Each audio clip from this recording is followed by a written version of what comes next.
కారణం ఏంటంటే మనిషి యొక్క హృదయం మారితే, మనిషి యొక్క తలంపులు మారితే, మనిషిలో ఉన్నటువంటి క్రూరత్వపు ఆలోచనలు తొలగిపోతే మన ప్రాంతానికి క్షేమం. అవునా కాదా?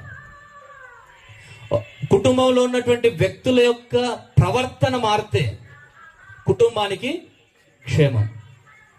మన ప్రాంతంలో ఉన్నటువంటి అనేకుల యొక్క హృదయాలు పరివర్తనలోనికి వస్తే, హృదయంలో ఉన్నటువంటి చెడు సంబంధించినటువంటి ప్రతి విధమైనటువంటి కార్యములు తొలగిపోతే మన ప్రాంతానికి క్షేమం.